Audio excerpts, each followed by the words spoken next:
Are you tired of feeling like your money just slips through your fingers? What if I told you creating an intentional spending plan could transform your financial life?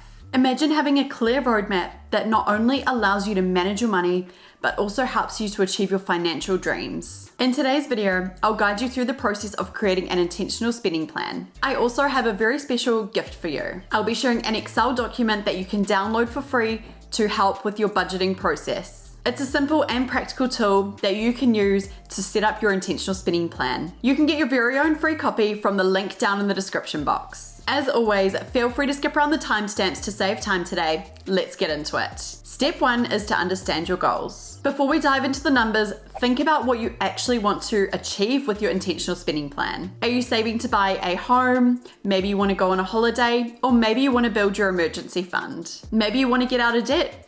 Or maybe you want to save some money for your children's education. Take a moment to jot down some short-term and some long-term goals. Short-term goals might include things like saving for a holiday or paying down a small amount of debt, and long-term goals might be bigger things like saving for retirement or even buying a home. Goals give you purpose and clarity. They make it easy to stay motivated and stick to your spending plan even when things get tough. And trust me, they will. So having that why in front of you is really helpful. Step 2 is to track your income and your expenses. Now this is where the real work begins. Start by listing all of your sources of income, so things like your salary, any side hustles, or any other revenue streams. Next, track your expenses for a month or two. Something you could look to do is carry around a little notebook and just note down any expenses as you make them. Now, if you don't want to track things moving forward, something you could do is look back.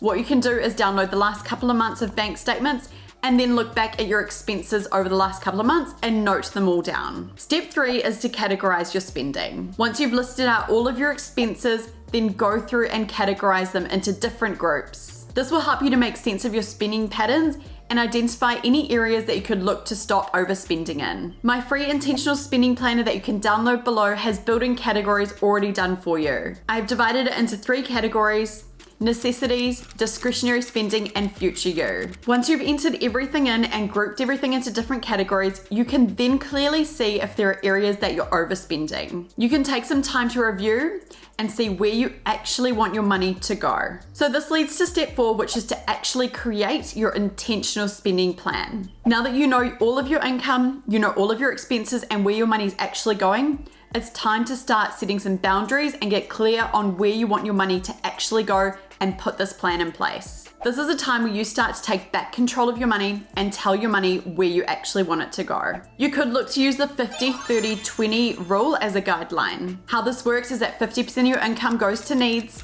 30% goes to discretionary spending, and 20% goes to future you. Or to keep things simple, 50% goes to needs, 30% goes to wants, and 20% goes to savings or debt repayment. These percentages are just a guideline, so adjust them to suit you as needed. In the spreadsheet, you'll find sections to allocate funds to each different category. Make sure that your income covers all of your necessary expenses first, and then allocate some for discretionary spending and future you. If you're looking to save more or have another kind of goal in mind that you're working towards for future you could look to trim back some of your discretionary spending and then allocate it into one of the future you categories. The purpose of this intentional spending plan is to help you visualize your money and be clear and intentional about where exactly you want your money to go. It makes it easier for you to plan ahead and avoid those "where did all my money go" kind of moments. Step 5 is to review and adjust regularly. Your spending plan is not set in stone. Life changes, and so will your finances. It's essential that you review your budget regularly. You could look to do this monthly or quarterly, whatever works best for you. The point of reviewing your intentional spending plan is to ensure that it's still aligned with your goals and your circumstances. You might have an unexpected expense one month,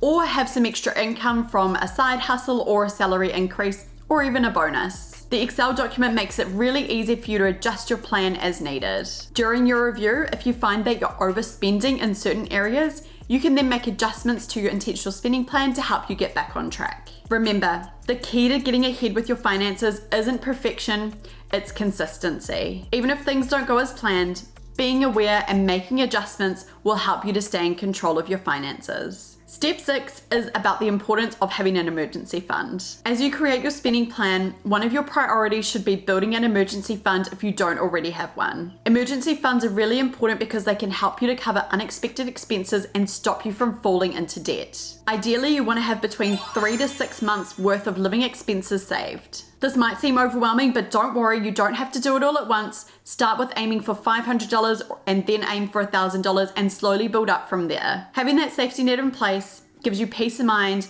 and also protects you when life happens. I do have a whole video all about emergency funds and I'll link that up over here if you want to dive into it a little bit more. Step 7 is to explore financial tools and resources that are available to you. In addition to my free intentional spending plan, which you can find down in the description below, there are loads of apps and resources that are available to you to help you get on track with your finances. I encourage you to use what's best for you, whether that's the Excel document I've provided or exploring other budgeting apps or resources. Something else I recommend that you look to do is find some good financial resources to increase your knowledge. There are loads of free podcasts that are available, and there's lots of books that you could use as well. I have a list of my recommended books, which are down in the description box, and I also have a video all about them, which I'll link up over here if you'd like to check those out there. These are my top financial books that I recommend to everyone. The more knowledge you have, the better equipped you'll be to make smart financial decisions. So there you have it, 7 simple steps to create an intentional spending plan using the Excel document I've provided for you. Remember, budgeting is about making informed choices